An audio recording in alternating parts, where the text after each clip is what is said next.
ပရိသတ်ရှုပ်တာမကြိုက်ဘူးပြီးတော့ပစ္စည်းပေါ်တာမကြိုက်ဘူးတို့တော်နေရငါပစ္စည်းမရှိလေချမ်းသာလေပရိသတ်မရှိလေချမ်းသာလေတို့ကပစ္စည်းမရှိမှချမ်းသာတဲ့အမျိုးတို့ကပါတော့စိတ်ဒုက္ခယူတာရုပ်ဒုက္ခယူတာမှလို့သူတို့ရုပ်ဒုက္ခရှိတဲ့ပုဂ္ဂိုလ်ကတော့ကာမတဲ့ဘယ်နှစီကြောင်တိုက်ကပဲလို့ကြီးဘာကပဲနေကြီးနဲ့သူတို့ကရုပ်ဒုက္ခယူတာတို့ကစိတ်ဒုက္ခယူတာစိတ်ဒုက္ခကဘာမှမရှိလေချမ်းသာလေဗျာဟင်ဒုနာမှာ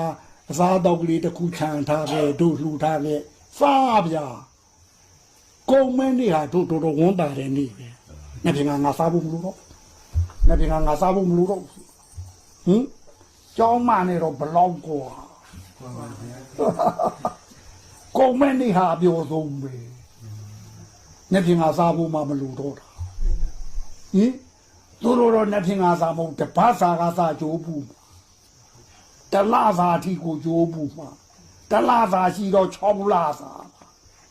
ဘယ်တော့ဘူးငိမ့်ပါတော့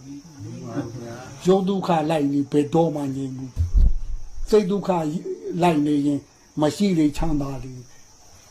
မရှိအောင်ကျင့်ထားတဲ့ပုဂ္ဂိုလ်ကဘာမှမတွေ့လေမတုံ့လှုပ်လေရှိအောင်လှုပ်ထားတဲ့ပုဂ္ဂိုလ်ကနည်းနည်းလေးမရှိတာနဲ့တုံ့လှုပ်တော့ဟင်တို့ကကိုယ်ပရိသတ်တော်မလွှဲတာလို့တွေးခံတာပါကိုဖရာတို့ပြောတဲ့အတိုင်းဖရာကကိုအိမ်ကိုဖရာကန်းကပဲတွေးစီခြင်းပါတယ်ကိုရင်းတွေးမယ်ဆိုတာဓမ္မချင်းတွေးခြင်းလား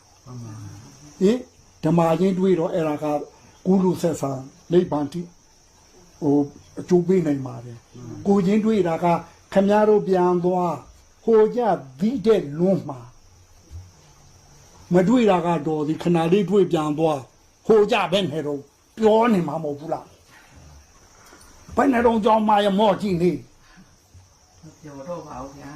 ဟင်းဟိုခင်မင်းစိမ့်နဲ့လာတဲ့ပုဂ္ဂိုလ်ကပြန်သွားတက်လေဒါနဲ့ကိုအချင်းကိုမှာဟုတ်ကလားမှန်ပါပါဗျာဟောတော့ချမ်းသာအောင်လုပ်ရတာတောင်းမှုပရိသတ်ရှုပ်ရင်ပြေးရတာဗျတို့ကကိုပရိသတ်ကလေးတော့ဒါကိုတွေ့ချင်တာ